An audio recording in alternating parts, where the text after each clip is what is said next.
10वीं में पढ़े होंगे कि अगर इस तरीके से कोई क्षैतिज रेखा है, ये रेखा कैसी है? क्षैतिज। तो इस क्षैतिज रेखा को हम क्या बोलते थे? एक्स अक्ष बोलते थे। यहाँ पे हो जाता था एक्स और ये हो जाता था एक्स डैश। और इस तरीके से जो लाइन है इसको हम बोलते हैं ऊर्ध्वाधर संख्या रेखा, जो कि क्या हो जाएगा? वाई अक्ष। यहाँ पे हो जाएगा वाई और ये उसको बोल दिया जाता था वाई डैश। अगर लाइन इस तरीके से दिखाई दे रही है तो क्षैतिज है, इसको क्या बोलेंगे? एक्स अक्ष। अगर लाइन ऊर्ध्वाधर ऊपर को दिख रही है, ऐसे दिख रही है आपको, तो इसको ऊर्ध्वाधर बोलेंगे, क्या हो जाएगा? वाई अक्ष हो जाएगा। अब एक्स अक्ष वाली जो रेखा होती है और वाई अक्ष वाली जो वाई अक्ष और एक्स अक्ष होता है, ये दोनों एक दूसरे को काटते हैं, प्रतिच्छेदित करते हैं। जिस बिंदु पर प्रतिच्छेदित करते हैं इस बिंदु को क्या बोलते थे? मूल बिंदु बोलते थे, ओरिजिन। अब ये जो दोनों रेखाएं हैं, ये दोनों अक्ष हैं, इस पूरे समतल को यहाँ पे कह सकते हैं कि जो व्हाइट बोर्ड दिख रहा है आपको, इस पूरे व्हाइट बोर्ड को कितने भागों में बांट रहा है? 4, 1, 2 और ये हो जाएगा 3 और ये हो जाएगा 4। लेकिन 11वीं में किसको पढ़ेंगे? त्रिविमीय ज्यामिति। जैसे यहाँ पे 2D पे बात नहीं चलेगा, यहाँ पे 3D भी होगा, एक्स में भी होगा, वाई में भी होगा और जेड में भी होगा।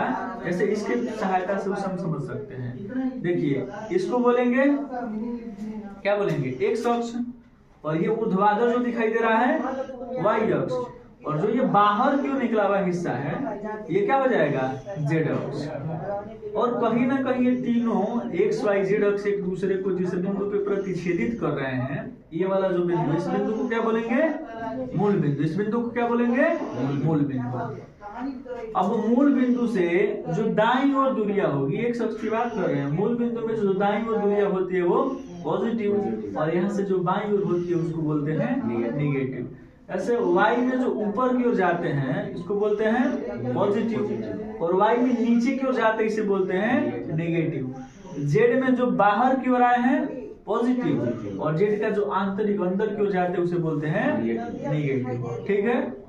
अब देखिए, अब ये पूरा कितने भागों में बट रहा है? 8 भागों में। जैसे चतुर्थांश पहला, दूसरा, तीसरा, चौथा 4 भागों में था, इसको बोलेंगे अष्टांश। और ये पूरा बटा हुआ है 8 भागों में। जैसे ऐसे बोल सकते हैं, पहला हो गया, ये दूसरा हो गया, ये तीसरा और ये चौथा। इसके जस्ट पीछे ये 5वां, 6वां, 7वां और 8वां। क्या बात समझ में है? जैसे देखिए हम कहें कि कोई बिंदु है, जैसे मान लीजिए मार्कर जो है, ये मार्कर का जो ब्लैक वाला हिस्सा है इसको बोल देते हैं ये कोई बिंदु मान लेते हैं। अब ये जो बिंदु होगा इसका निर्देशांक हम बताना, चिन्ह बस बताना है। तो देखिए एक्स में प्लस है कि माइनस है? तो दाईं ओर पहुंचा है तो प्लस में, ऊपर की ओर है तो वाई में प्लस, और बाहर क्यों निकला है तो जेड में भी प्लस होगा। अब यहाँ पे देखिए दूसरे अष्टांश की बात करते हैं। अब यहाँ बताइए एक्स में क्या है? निगेटिव, क्योंकि इधर आ गया ना। वाई में क्या है? ऊपर है मूल बिंदु से, तो मूल बिंदु से ऊपर है तो पॉजिटिव, और बाहर को है तो जेड में पॉजिटिव।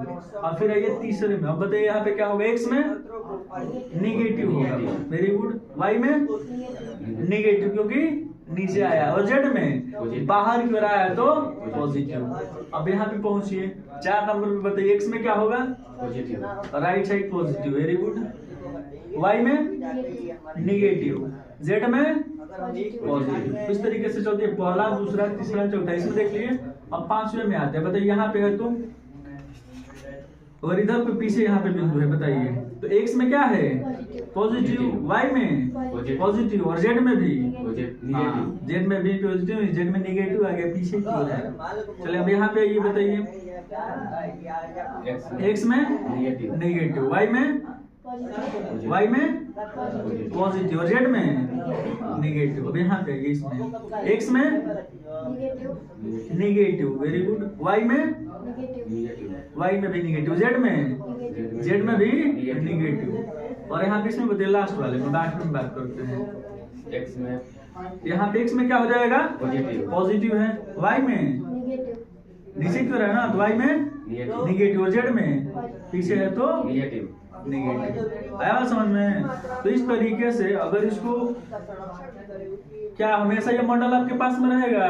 नहीं, इस मॉडल को कहाँ रखना है? अपने दिमाग में रखना है। कभी भी बताना होगा ऐसे। चलिए जैसे मान लेते हैं कोई बिंदु ले लेते हैं, पकड़िए इसको। अब यहाँ पे कोई बिंदु ले लेते हैं, 1 है, -3 है, 5 है। अब बताइए एक में क्या है? ये क्या है? ये कहीं ना कहीं इसको दिखाता है, और ये y को और ये z को। तो एक की बात करें तो पॉजिटिव है, x वाला पॉजिटिव, यानी जाहिर सी बात है कि आधा हिस्सा इधर का खत्म, बस राइट साइड वाला बचेगा।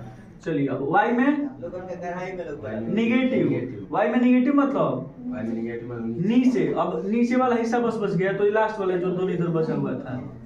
और उसके बाद z में पॉजिटिव यानी बाहर वाला, तो कहीं ना कहीं कौन सा हिस्सा मिला हमें? देखिए x वाला पॉजिटिव यानी इस साइड चलेगा, y वाला निगेटिव यानी नीचे, यानी ये दोनों में पड़ेगा। अब फिक्स हो गया कि z वाला क्या है? प्लस है, ये आगे फिर इसमें पड़ेगा। ये कौन सा है? पहला, दूसरा, तीसरा, चौथा।